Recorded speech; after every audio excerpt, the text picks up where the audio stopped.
Good day, my name's Liam Maflati and it's the 14th of February, it's Valentine's Day 2025 and we are here visiting Andre from Bonsai Whispers. Andre, where are we? Germiston, just on the border of Germiston and Elsbach, Boksburg. Yeah, so it's kind of, what do we like, kind of like southeast of Johannesburg. Yeah. Right, yeah. yes. So we're here at Andre's house where Andre runs his business, the Bonsai Whispers, and you in the bonsai business, Andre. That's correct, yes. Okay. Yeah. Andre, tell us a little bit about how long you've been doing bonsai and about how you moved into actually doing as a business. Okay. I was living in Shelly Beach, right, and then I had a business, and I closed the doors because of political situations. But 27th of November 2017, right, a friend of mine, she said, why don't I take up bonsai, because she knows I love bonsais, although I've never done it before. So I said to her, well, let me think about it. And the 27th of November 2017, I actually bought my first bonsai from Legacy in Pinetown. And from there on, I just bought more and more, and then I started watching YouTube videos, all right? So I got a lot from there, and eventually I started getting it right, and then also joined some friends that was in Margate, right? And we used to get together once a month as well. And then I eventually in 2020, just before COVID hit, I actually moved up to Joburg because the money in Shelly Beach or on the south coast is actually just seasonal, so you can't really make a living out of bonsai, and that's all that I then started doing, is just bonsai. And so got here, and then COVID hit a month late. And in any case, and then I was at my sister's farm in Heidelberg, and all my trees were in the tunnel, 40 meter by 3 meter, 10 meter high, I mean wide, and in one evening it went to minus 11 degrees, and I lost 489 trees in one evening just because of the wind blowing through the tunnel. Okay, no, I'm gone off track now, but in any case, yeah, and then I got some space here in Boksburg at a nursery, and then we fixed it up a bit and started there, and eventually I just moved to the house, and since then I haven't looked back again. It's much more personal, yeah. And when you go to a nursery and it's just like God tree, there you go. Yeah, we drink coffee and whatever, and we chat, and yeah. Yes, for those that don't know, you actually started off your journey in KwaZulu-Natal. Correct, so those areas are in KwaZulu-Natal, and in those areas you wouldn't have been used to cold. No. Did you grow up in KwaZulu-Natal as well? No, I'm actually from Boksburg. Oh, I grew okay. up in Boksburg. Okay. Yeah, and then I've had some ventures and ended up in Shelly Beach, and yeah, now I'm back again in Boksburg, Germiston, yeah. Another, Andre, you and I would have met at BRAT meetings. So Correct, for those that don't know, BRAT is the sort of association that of all the bonsai clubs in our region, and they will have about 4 meetings a year. Correct, yeah. And at one of those meetings, you bought my book. That's right, yeah. And then you bought one of my scrolls. I did. Yes, and I thought, you know what, I'm actually just going to take a drive to you after work one day and buy whatever you have that's indigenous. I don't know if you remember that day, Andre. Yes, I just said to you, Andre, I'm going to come and buy a tree. I don't even know, I'm not even in the market for anything, but if you've got something cool that's indigenous, I'll take it. Yeah. And I remember getting out my car, I parked in your driveway, and right next to where my car parked was a Premna. So I got out my car and said, cool, I'll take that. Yeah, and then, so then there was also a double reason. You've got some planes and there's lots of electricity going on now, hey? So then another double reason is that you've got a camphor bush that I'm after. Correct. So yeah, I've only got sort of beginner stock that I used as sort of research material to observe for my book. And the specimen that you have looked quite good to me. So I thought, while I come and get a tree from you, we can interview you and see what's happening here and get to know you a little bit better. That's right. You know, so Andre, so you're selling trees. That's right. And what else does your business offer just besides selling trees? Oh, also all your accessories like wire, tools, um, bonsai related stuff, yeah. Yes. And if I do not have what you're looking for, I can always see if I can source it for you. So yeah, so anything bonsai related. But Andre, don't you also sometimes look after collections? Maybe you Yes, I help also yeah. do. Sorry, yeah. So also babysit. Yes. Babysit, okay. So babysit for guys, especially over December. And then sometimes also in winter, when people can't look after their piece properly, then I would also take it in and put it in my ICU, for instance. Yeah. Yes, yes. If I've got space. Yeah, if you, yeah, I can see that space is running out here for you, Andre. Yeah. And then I also remember the last time I came here, you were also maybe bringing some trees that people were struggling with health-wise. Correct, And bringing, yes. there were some very interesting trees from personal collections that we got to Yeah. see here. Hey? Yeah. Yeah. And also repotting.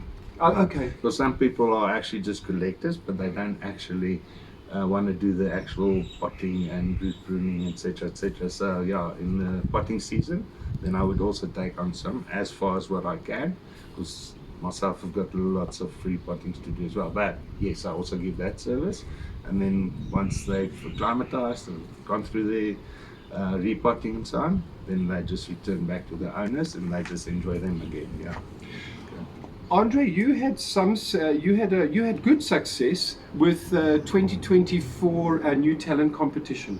Yes. Do you want to tell us about your journey through the New Talent Competition? Okay. Basically, the first time that I did start was in 2023. Right? So I went through the clubs and then to Brad, going through Brad and then to nationals. In 2023, I actually got third place. In 2024, also went through the club and then to Brad, and then got second place at Brad. 23, I got first place, but third at nationals. 24, I got second. Yeah, no. So in any case, at nationals, yes, I got second place. Yes. Right. So this year, God willing, I'll try and do it again. So you're going to give it a bash keep again. trying until I get it right. Yeah. Okay. No. Good luck, Andre. Thank you. And then I also see that you were elected as the committee on the Sacabos Bonsai Kai this year. Yes. Okay. Yeah. Cool. That's also interesting. I've been on. Previously, I was on East Rand as well. East Rand Bonsai Kai. Yes. Okay.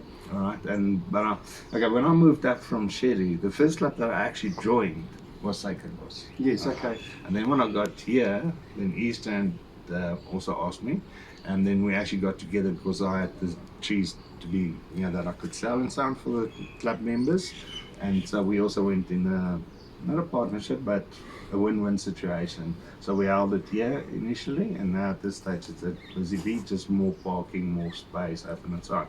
Sacabos, that was my first club that I actually joined.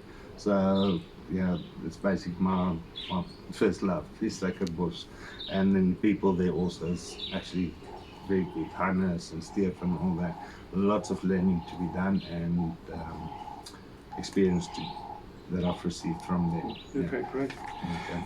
Andre, in terms of your business, what would you say are your top sellers? Are there species that you think are favored more? What are top sellers for you that you've noticed? Okay, personally, because I've also got this thing that I've got the juniper feeder. So junipers is my favorite. Okay. So basically, yes, a lot of junipers. Yes. Right? Because I've also supplied clubs and also bladed stages and so on. Mm-hmm. So junipers, but the nice thing about bonsai is not everybody's the same. Right? So if it's flowering and it's in flower or it's got berries or that, then the sales will go faster. Okay. So it's all seasonal as well. Okay. But then also a lot of acacias, because we're in Africa. Yes, right? okay. So acacias do well, and the junipers do very well, and then flowering and berries and so on. Okay, yeah. What about autumn color, hey? Oh yes, absolutely. Like the maples. I don't have any more, but anything that changes color in autumn. This is that our seasons also, unfortunately, right, doesn't allow us to actually go through sometimes with the coloring. So they might lose leaves quicker. Yes. Before they actually go into the colors. But yes, in autumn, and then obviously in winter, with the winter silhouette, where there's no leaves, you can actually see the structure of the tree perfectly. remember when you were selling at Kalani Mall at the Bonsai and Succulents Fair? Yes. And I think you did quite well there. I did. And you had a very large stand inside the mall selling trees. And I asked you, what was it like being in the bonsai industry? And you said to me, Liam, it's sometimes a little bit sad because you have to like part with trees that maybe you've been quite enjoying. Very true. So you've got this like ever-changing collection, but are there trees that you won't sell? Like, is there a private collection of stuff that like this and that's your tree and you're going to sell it, or is everything for sale? All right, I've got my first tree, which is the... Wow, yeah, we must check it. Yeah. So when I got the paperbark conifera, Yes. that one is still my number one tree. All right. Yeah. That was my inspiration tree, so I still have that. All right. Then there are other trees like that I would love to keep, but yeah, unfortunately I also have to live and survive. Right? So, but yes, competition trees like with the nationals, I won't part with those. Okay. So those I would keep, and Brad I would keep. Yeah. Okay. So where possible, I would love to, but yeah, you know, somebody comes and turns my arm, then sometimes, yeah, I'll just say, okay. I think that we should go have a look at some of those trees. Sure. Cool. Thanks, Tian. So, Andre, this is the tree that you mentioned earlier on. It's basically your first tree. Correct. What I believe this is the Comifera woodii, or the forest corkwood. If Tian wants to have a look here, we've got the more common Harveyi, the copper stem corkwood over here next to it. But yeah, I believe that this over here is the woodii, Andre. And Okay. so this was your first tree. My first tree from Legacy in Pinetown, and just interesting, it's actually left my cave twice, and it's come back twice. All right, Yes. so it's meant to be. Yeah. So yeah, It's a beautiful tree, Andre. Are you going to keep it now? yeah. Well, yes. Okay. Okay, great. Hope so. Thank you. Alright, so we're on the patio. This is my juniper haven basically. Alright. As I said before, people actually say that I've got juniper fever. Alright. So this is a Fitzeriana, if I'm right. This one here is Itoigawa. I actually got from Anthony from Willow. This is my Brad second place, or first place rather, in 2023. Okay, Brad, the new talent. This is just a blau, juniper blau. This one here is my last year's national tree that I got second place for. And it's all just on the day, luck of the draw, eh? This one here I've actually had for 6.5 years already. Also one of my first junipers that I got. Alright. This one is a flagship, just something interesting. This thing, when I started off with junipers, I didn't know you can't do everything in one go. Alright. So what I actually did, I bare rooted and I styled wired everything, and then it sulked for 4 years, and last year it started coming back again. So there's hope for everything. So these are all club trees, competition trees. This is a lovely juniper cascade. Alright. Acquired that from someone else, and then I just started upkeeping it. And then let's see some other ones. And this is a project juniper that I've got. Started this 3 years ago, and it actually gave me so much that I didn't know what to do with it. So it took me 3 months to decide, and then I said, let's make a forest out of this.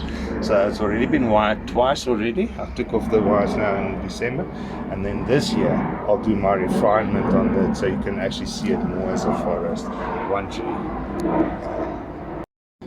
Johan, you mentioned, Andre, you mentioned losing a collection, and you almost saw it as a blessing in disguise. And I can tell you that I've also lost a collection. My collection was stolen in about the late 90s.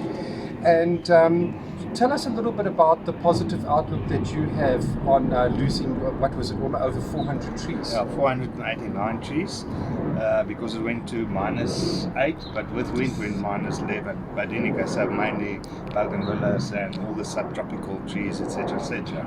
So when I ended up here, I actually just had a couple of maybe 100 or so trees. But since then I've been blessed in abundance, and everybody that gives me consignment stock as well, and you know, supporting the business, etc. Lots of friends. The bonsai world is amazing. I mean, look, now we've also become friends as well.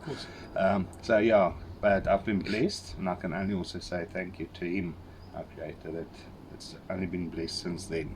You know, so losing, but then picking you up and taking you forward. Yes, this would be a good example of this is a blessing to have in a collection as well, or Correct, something, yeah. eh? Yeah, it's from Mac Bossoff apparently. So yeah, that's something else. And then the one in the front there where we sat, that's from Johan Ras. So yes, it is a blessing to have our masters from the past. Yes. Yeah, having something of them as well in a collection. Yes. Oh, that's absolutely. wonderful. Yeah, great, Andre. Thank Okay. you. Oh, Andre, did you want to tell us about this special tree that we're standing next to now? Yes, absolutely. This is one of Johan Ras, which is also a bonsai master. So it's also quite a privilege to have a tree of Johan Ras as well. And he's been known in the South African bonsai world. So yes, that's also a blessing from above to have something like this as well. Yes. Okay, first of all, Andre, I just wanted to thank you for having us here today. And it's a long drive for us, but it's always a privilege to be here. And it's so much fun to see what's going on in your collection at the time. I also wanted to thank you for doing the interview in English. When It's I a know, pleasure. yeah, I know that Afrikaans is your first language, but your English is very good, Andre. Thank you. And I also just want to thank Tian Marais that's here with us today, that did the filming and the driving, I might add. I wondered if, Andre, if somebody was interested in doing business with you, or with joining the Suikerbos Bonsai Kai or the East Rand Bonsai Kai, how could they get hold of you? My phone number is 076 621 1260. That would be the easiest, and then I can just give them the relevant information. So, Yeah. so they can film or WhatsApp you. Correct, yes. What's up? Or phone, yeah. Thank you very much for having us here, Andre. I'm looking forward to taking my tree home with me now, and I think Tian might take a tree too. And Great. I wish you all the best and good luck for your business. Thank you very much, appreciate it, and thank you to you guys also for doing a lovely job with helping everybody and enhancing bonsai, getting the people out there to know about bonsai as well. Thank you. Thanks a lot, Great job, Andre. and well done on your book as well. Oh, cheers. Love it. Thanks so much. Thank you.